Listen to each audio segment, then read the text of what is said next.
हुजरा अरबी में कमरे को कहते हैं हुजरात, यानी कमरे।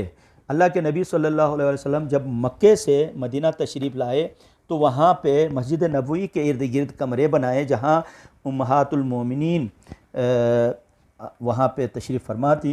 तो आप वहाँ पे ज़ाहिर है अरब के दूर दराज इलाक़ों से लोग आते थे सलाम करने के लिए, तो वो ज़ाहिर है इंतहाई सादे लोग थे, तो अपने यहाँ जो अंदाज़ था, जो रवाज था, उसी हिसाब से मिलते थे। तो यहाँ पे उन लोगों को अदब सिखाने के लिए इन आयात में मुफस्सिरीन ने लिखा है, कुछ बातें हैं उनका ख़याल रखने के लिए हुक्म दिया। तो एक चीज़ आप जहन में रखिएगा, आयत का एक पस मंज़र है, हिस्टोरिकल पस मंज़र है, वो तो आप चेंज ही नहीं कर सकते। दूसरा, आयत का असर है हमारी ज़िंदगी के हवाले से। तो ये आयत बुनियादी तौर पे आज अगर हम सोचें तो ये आयत हमारे लिए है और इससे हम नतीजा अखज़ करें। मसलन जैसे कि अभी भी गाँव देहात में पूछने का, इजाज़त लेना का रवाज नहीं है, क्योंकि वहाँ सादा ज़िंदगी है, धड़म से दरवाज़ा खोला अंदर दाखिल हो गए।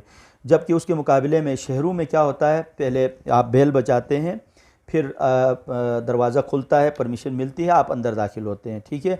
फिर वहाँ पे भी ज़ाहिर है मेहमान खाना है, वो पूरा एक सिलसिला है, उस पर हम नहीं जाएंगे।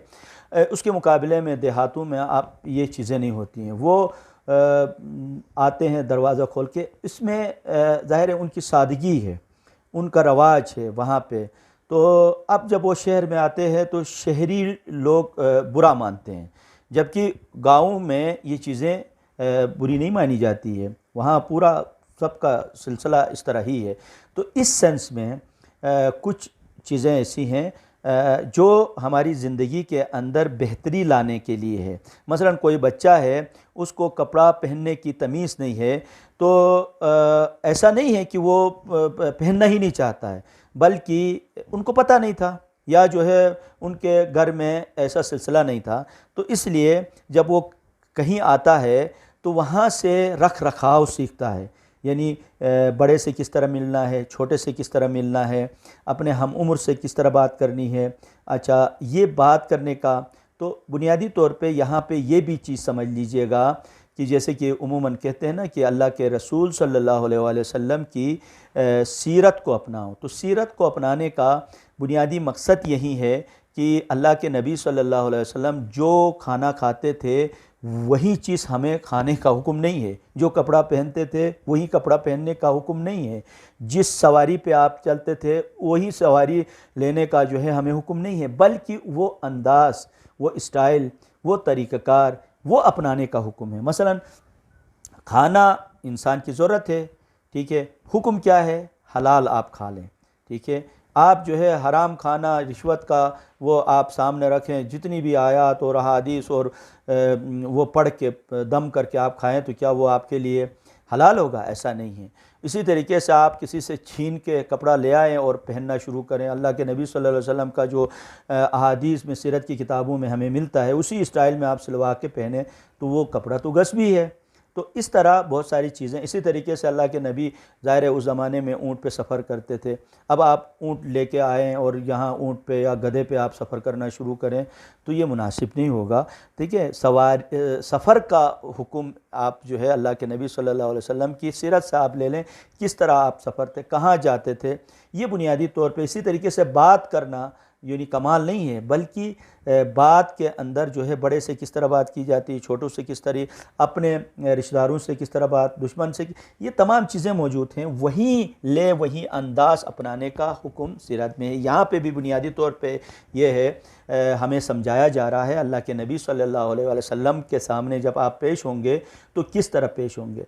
यहाँ पे दूसरा नुक्ता आप ये भी समझ लीजिएगा कि ये आयत क्या उन लोगों के लिए है जो अल्लाह अहद रसूल सल्लल्लाहु अलैहि वसल्लम में रहते थे, उनके लिए हुक्म है, या सहाबाए कराम रिज़वानुल्लाह ताला अजमईन के लिए है, या हमारे लिए भी है। तो इस आयत के दो हिस्से हैं। एक रुख ये है कि वो मखसूस है उस दौर के लिए, जो वाक़यात हुए, हादिसात हुए, तारीख़ का हिस्सा है। इसी तरीके से एक हुक्म हमारे लिए है। अब आप ये देखें, इस वक्त हमारे सामने अल्लाह के नबी तो मौजूद नहीं है कि हम उनके सामने पेश हों और उनसे बात करें। तो हमारे सामने क्या है, हमारे बुज़ुर्ग हैं, हमारे उलमा हैं, हमारे माँ बाप हैं, हमारे जो है बड़े हैं।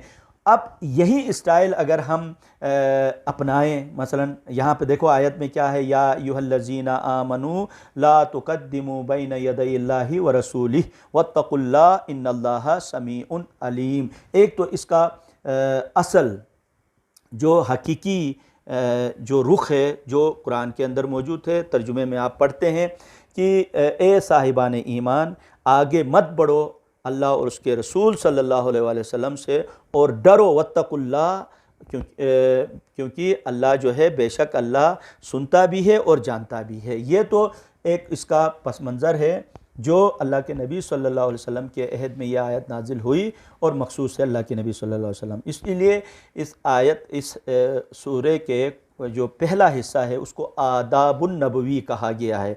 नबी के सामने किस तरह पेश आना, ये टोटली मखसूस है अल्लाह के नबी सल्लल्लाहु अलैहि वसल्लम के सामने। अब उससे जो नतीजा अखज़ करता है इंसान जब तरबियत लेता है, तो उसकी तरबियत का एक हिस्सा ये होता है कि जिस तरीके से खुदा के सामने, रसूल के सामने अदब व एहतराम से पेश होता है, सेम इसी तरीके से अपने माँ बाप के सामने, अपने जो बुज़ुर्गों के सामने, अपने उलमा के सामने वो अदब व एहतराम से पेश होता है। उसका बुनियादी मकसद क्या है, यहाँ वत्तकुल्लाह हम एक हिस्से को हम समझते हैं, अल्लाह से डरें। देखें, डर बुनियादी तौर पे मोहब्बत से भी होती और इसी तरीके से खौफ की वजह से भी डर है। तो यहाँ हम सिर्फ़ और सिर्फ खौफ की बुनियाद पे जो डर है वो हमारे जहन पे सवार होता है।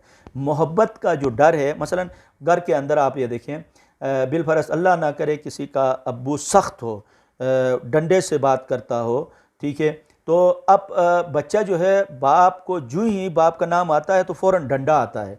और इसी तरीके से माँ है, वो कभी भी डंडे से बात नहीं करती है बल्कि मोहब्बत से बात करती है।